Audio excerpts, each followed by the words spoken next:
I want to tell y'all a story. I want to come out of the closet is what I'm doing. I'm just going to say I'm psychic. I'm a motherfucking mystic. That's the term that I prefer, but I just want to make sure that we're all on the same page. And I want to tell the story about the day that my crown chakra opened. And I want to talk a little bit about the 2-year cycle that I went through. And I just want to make sure everybody knows that, I do this. I make this video because it's perhaps the most potent act of self-love that I can give myself. And it's also an act of love for other people as well. That's what I'm trying to tell myself because I'm scared to tell this story. Trying to let the love of myself and other people rid myself of that fear. But here we go. My crown chakra opened on July 7th, 2023.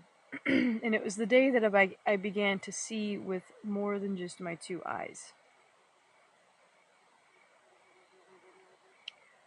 I was scouting for pine cones, so I had my camper up on a ridge line and I was just mobbing around on my 4-wheeler, and it was really kind of a normal day, believe it or not. However, there was this uneasiness. I would liken the whole experience to giving birth. That's the best way I can describe it. And it's like that uneasiness that I felt was a little bit like labor pains. And it started off, not super noticeable, but it was there, and it slowly built throughout the day, and it got to the point at like 5 o'clock, I was like, oh my god, something's fucking weird, I need to go sit down. And so I did what I normally do, which is light a large fire. That's me, man! In times of distress and celebration, we burn shit. So I started a big fire, and I just sat around it, meditated, whatever, and then eventually it got to the point where I was so uncomfortable, I was like, I need to get up and walk around. Something's weird. And so I did. I got up and I walked down the road, and I walked through this tunnel of trees, popped out into a clear cut, and it was beautiful. There was a sunset, and the fireweed was just blooming and beautiful. And it was I looked at the sunset and thought wow, that's beautiful. And then it was just a snap of the fingers, I'm on the ground. And it wasn't like my body was in physical pain. I had some level of awareness that nothing was actually wrong with my body. It's I knew I wasn't having a heart attack or an aneurysm or a stroke or anything like that.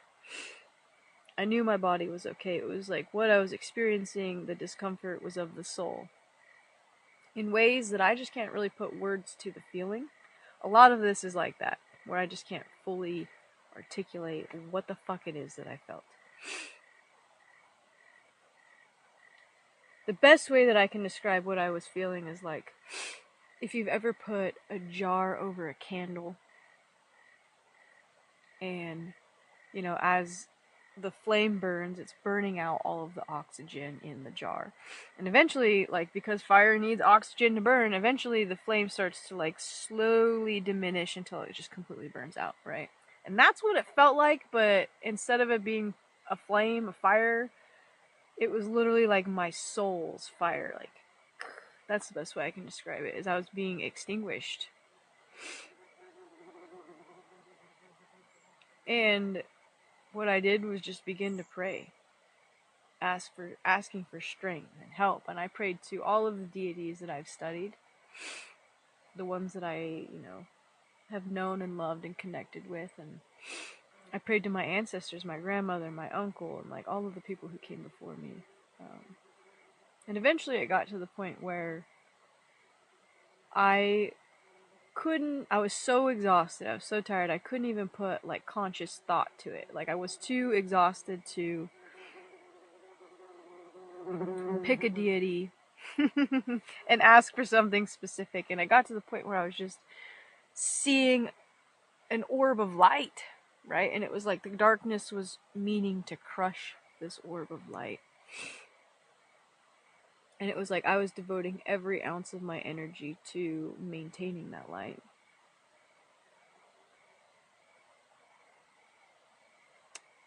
And I don't know how long all this went on. It felt like forever. And if you were to watch it from the outside, it probably looked really fucking dumb.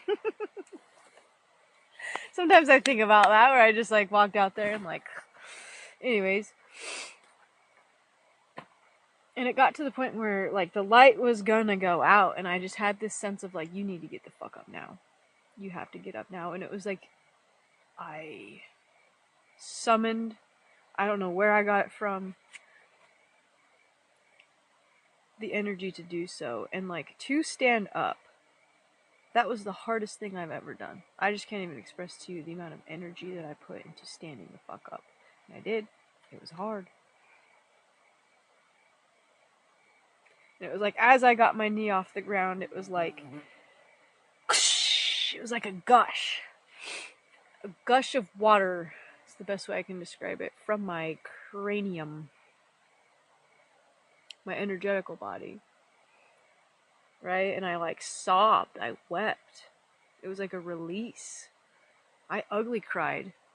The most intense ugly cry I've ever had. And then I stood up. And as I was standing up, I heard ego death, soul death, ego death. And now, if that just doesn't add to the bizarreness of the whole thing, I don't know what was. And I was like, what the fuck was that? And I like power walked back to my camper, and I slept for 14 hours. I was so tired. And I got up the next morning and I did what I normally do, which is light a fire, and I prayed and meditated around it. But I felt different. Ladies and gentlemen, I felt different. Right? And I didn't quite understand exactly what I was feeling at the moment, but now I do, right? And it's when you connect with Source, with Spirit, with the great mystery of the universe, it's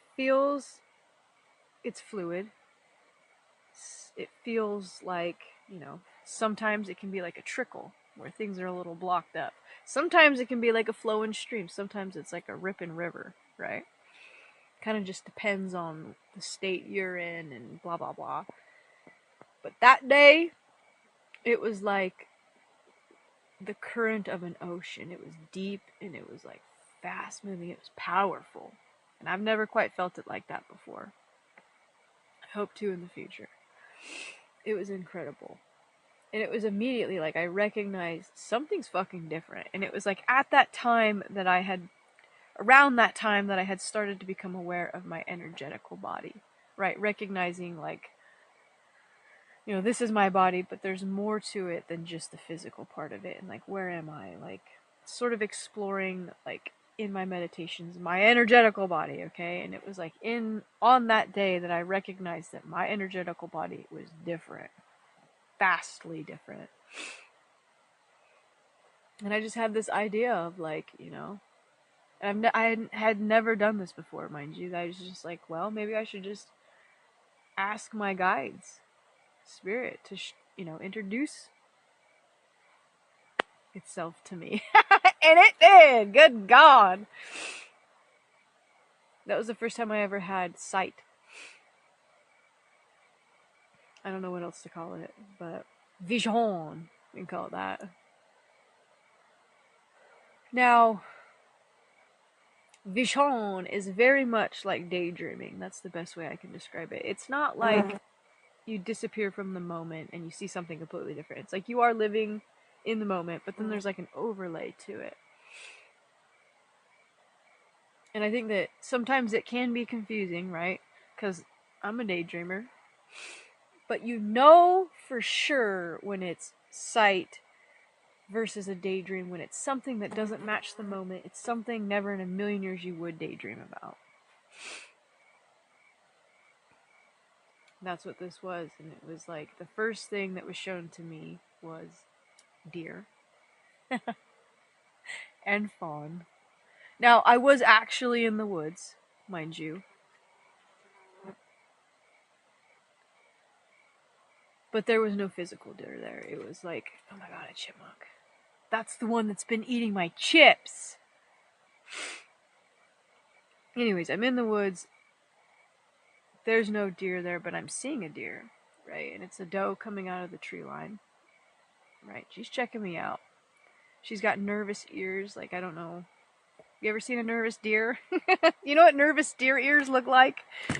Anyways, she was nervous. She was unsure of me. She was feeling me out, right? And she comes out of the tree line. She's checking me out. And then there was like a moment that I could tell that she felt comfortable, right? And during this period, she kept looking back. And I was thinking, like, what is she looking back at? And eventually a fawn comes out of the tree line.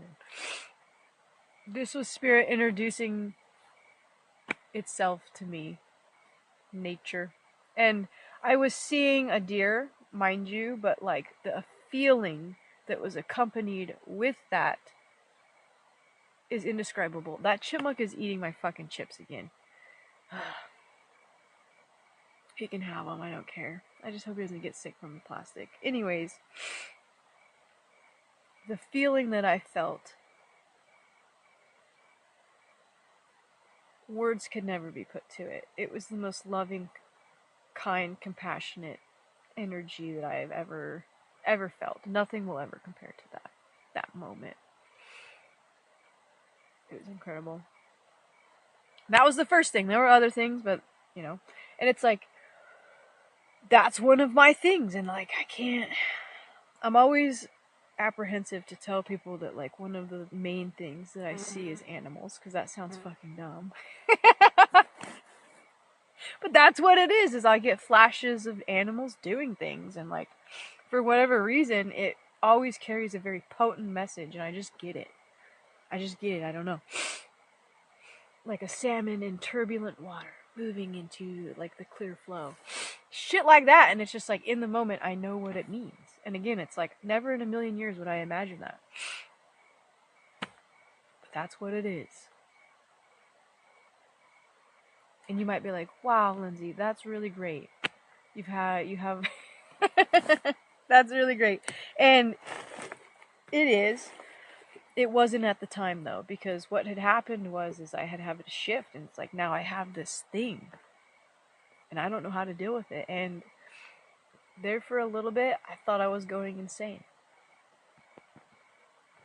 You know, because I packed up my shit and I went home, and normal life continued, but nothing was normal anymore. Like, at that time, I was incredibly social. Like, I was going out with friends a lot. We were having, like, game nights every week, and, like, that's the life I was living, but it shifted where it was like, I'd have people over, and I could just feel everyone in the room. And it's like, it was disorienting and confusing, and, like, I couldn't feel myself. And I turned into this recluse. Like, I just completely quit socializing, actually, because I couldn't handle it. I couldn't go to the farmer's market anymore. Like, that kind of stuff. And I kept having experiences like this where this is one that's just seared into my memory, where I was like on the bike path next to my house, and I like walk past this teenager, just a normal dude, but we made eye contact, and like, as we passed, I had this flash of wounds, like deep wounds, and I don't think they were physical. I think it was more of like an emotional thing, but they were beginning to like fester. Like, that kid was not well. And it was like, again, at this time, I was aware of my energetical body, like, becoming more aware of it. And I know that you can push energy to other people, pray, essentially. And I did in that moment for him. You know, like, we're past each other at this point, but I did it, and then I felt like it was almost like somebody was just dumping alcohol into like really painful gashes. It was fucking horrible. And like, that, the feeling that was accompanied with that was the most intense thing. And I kept having like that kind of shit happen all the time. It wasn't always bad. Like, you know, for example, I was in the grocery store talking with a woman, and she was telling me about how she just desperately wants to have a child but hadn't been able to. And You know, it's like as I'm talking to her, I'm getting flashes of like her holding a baby girl. And I knew in that moment that like she was gonna get her baby. Right? And so it was like not always bad, but like what do you do with that? And like how do you have those experiences and not think you're going insane? And I thought I was going insane. I literally contemplated like checking myself into an institution. And I only told 3 people about this because I was so scared of it.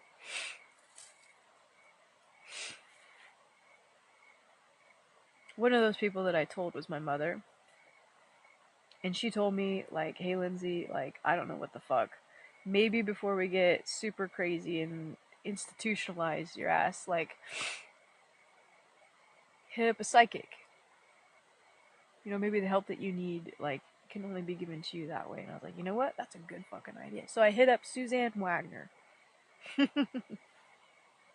The coolest lady around, my first, like, real teacher. If you want, like, a good reading, she can do astrology, she can do tarot, I think she can just straight up go at it for you. That's the lady you want to hit up. She's a professional. A professional, right? Anyway, so I hit up Suzanne Wagner. I'm going to put all of her, I'm going to link her below so you can find her if you want. The OG. I hit her up, and I was like, I told her everything that was going on, and she was like, well, Lindsay, you're not crazy, you're just psychic, and you're going through a spiritual awakening. And she's like, the first thing that you need to figure out is how to quit picking up on everyone and everything, right? Because I was too open. The way it works is almost like a radio repeater. Like, I pick up on, I don't know how to describe it, messages from spirit.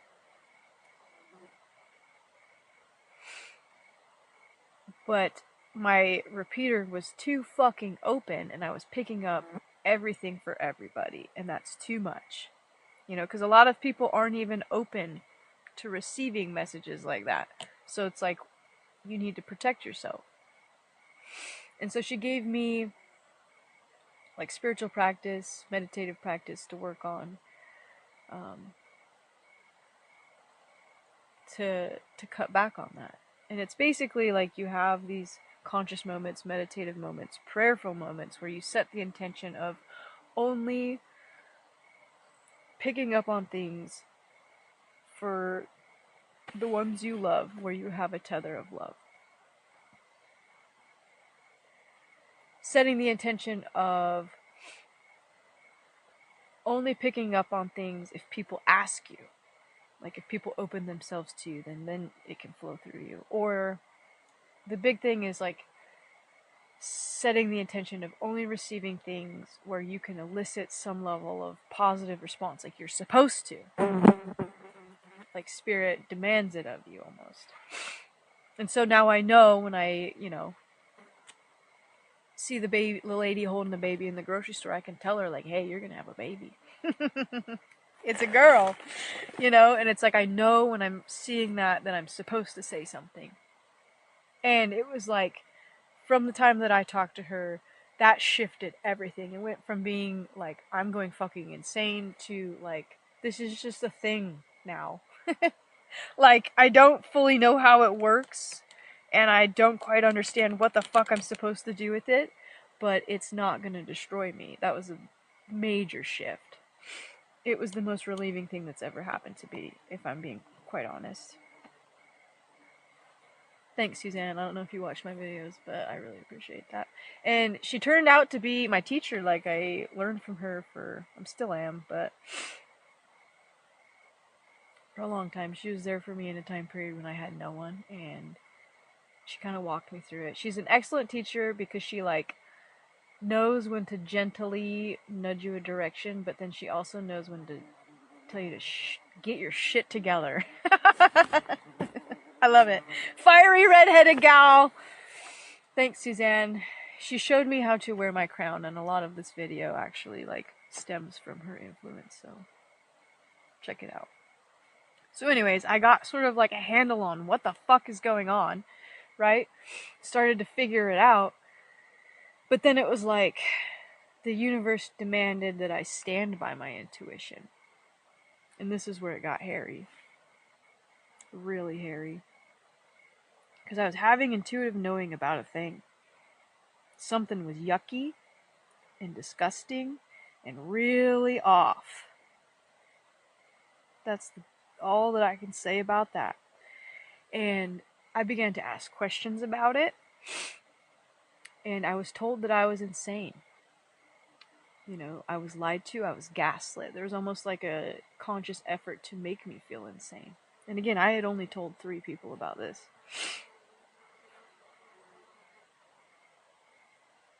And I had to make the choice of like, accept I'm insane and cave, or stand by my intuition and be like, nope, there's some funny business about, and that's what I did. And it was in doing that it brought the collapse of my known reality.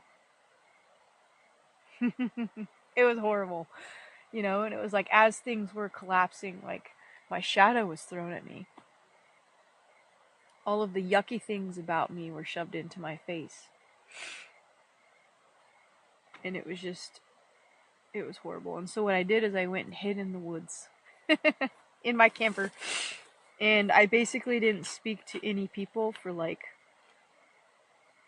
I don't know, it was probably at least a year, I think. And it was in this year period that I faced my shadow, is what I call it. And shadow work, that's a thing that's commonly discussed in the spiritual circles, like on the internet and whatnot. And they make it sound like you just journal about your shadow on a Thursday and then you're good to go on a Friday. It wasn't that for me. It was not that for me. It was like I had to face it or just collapse, implode on myself is the best way that I can describe it. And it was like,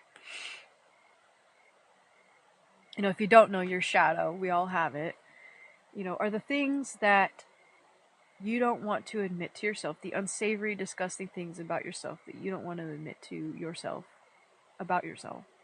And you definitely don't want other people to know. Like, good God. It's the things that you will just like go to great lengths to hide from other people. Okay? And it was like, in the collapse of my reality, those types of things were shoved into my face hard. And I had to look at them, and I just spent forever journaling about it, processing it, and, you know, how it works exactly, I am not sure, but it's this basic concept of like, you know, in Buddhism, where, you know, you cannot have this without that. You cannot know good without knowing bad. And it's the same with the self. Like, you cannot fully know and appreciate the goodness of your soul without facing the bad.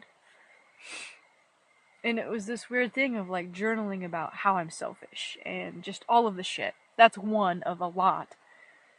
You know, it was like in journaling and processing those things and looking at all of the selfishness that I have within me, that I actually started to realize that I'm really not that. I am that. Don't get me wrong. I'm incredibly selfish. We all are. But I know intimately the ways that I'm selfish. And because of that, I can see more clearly the ways that I'm not. And that's what I got out of my year of journaling about my shadow. I actually learned to love myself in that period, believe it or not.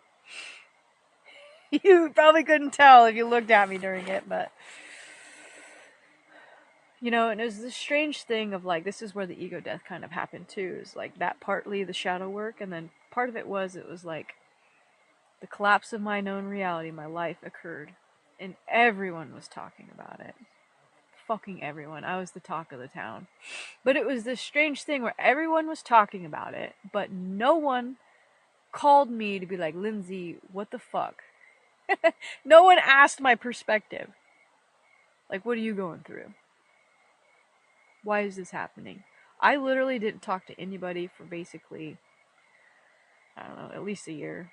You know, I talked to my coworkers, Gordon and Sherry. They kept me alive. I love those motherfuckers.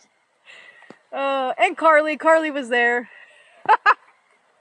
But, you know, I didn't socialize. And it was like, everyone was hearing almost like the worst of me without ever consulting me at all. And again, I told 3 people about like what I was feeling, but everyone sort of like, I shouldn't say everyone, but there were multiple people that were using the word crazy and insane to describe me. Despite only telling 3 people.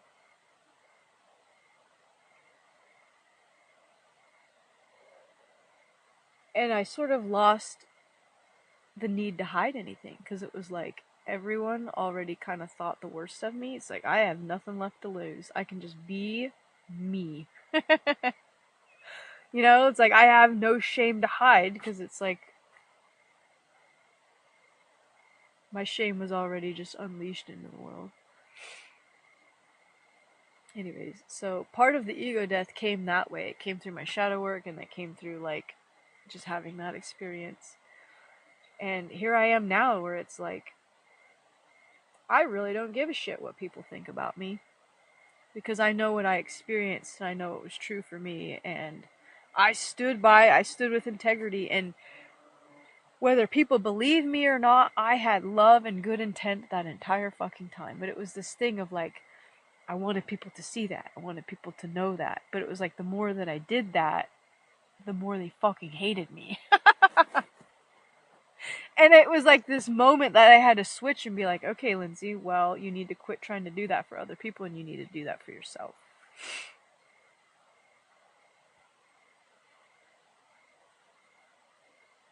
It was also during this time period that I sort of like, again, developed the most potent self-autonomy, I guess you could call it, or just like, up until that point, I had placed more authority to how my life went and how I did things in other people than I did in myself. And it was a switch to being like, I know who I am.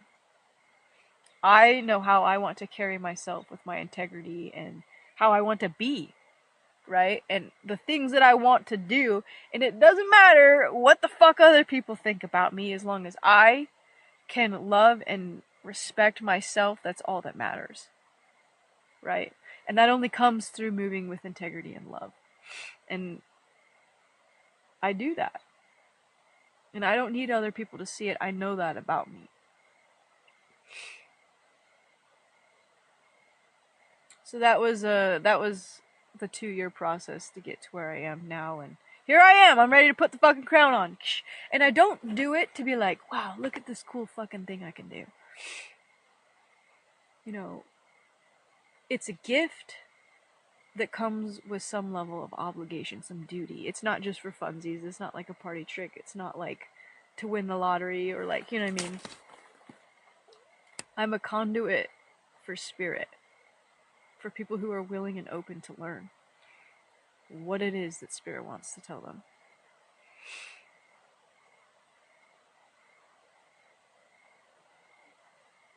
And if I were to not publicly say it, if I were to hide it, you know, I think that would be one of the most incredible acts of betrayal in my life. Like, I want to live my life and die and say, like, I lived my most authentic truth. And part of wearing the crown is to show other people that you have a crown. It's not just me. I think that, like, the word psychic and the, like, that whole thing, like, creates this idea of, like, there's this select group of people who can do this thing, but in reality, it's every motherfucker on this earth can do it. All of us have intuitive knowing. I think that there's some people who are just a little more dialed. How you get there? I don't fucking know. Go pick some pine cones. That's what I did. My camera has been glitching like a motherfucker this entire time. And I don't quite know where I left off. But I'm going to end it here, okay? And this is it. I put my crown on so that other people can come to know theirs. Right? All of it is like exercising a muscle. And so what I'm doing here in my YouTube channel and in life is exercising my own muscle and showing it to other people in hopes that perhaps you can grow your own. And I do it out of love of self, right? Because I'm expressing myself in the most authentic way. And that's how I want to die. Like, when I lay down to die in this life, I want to be like, I lived my most true self for everyone to see. That's incredibly important to me. So it's a thing of self-love, but it's also love for other people. Right? Because more than anything, I want other people to come to know their own crown. To understand and recognize that there is something beyond this physical reality. And it's beautiful, it's magical. It's a space and place where we're all connected. It's where our ancestors reside. And I want people to know about that, to connect more fully with that. Doesn't matter what anyone in this life says to me. The hater's gonna hate, and I don't give a fuck. Because they're hating, and what I'm doing is loving. So, if you're interested in having me do a reading for you, I would love that. And I've had a couple people ask me, actually, and I'm like, just sort of blown away that people would want that of me. It feels like it's an honor. That's what it is. It's an honor to be that conduit for you, for them. So, thank you for being here. We all have crowns.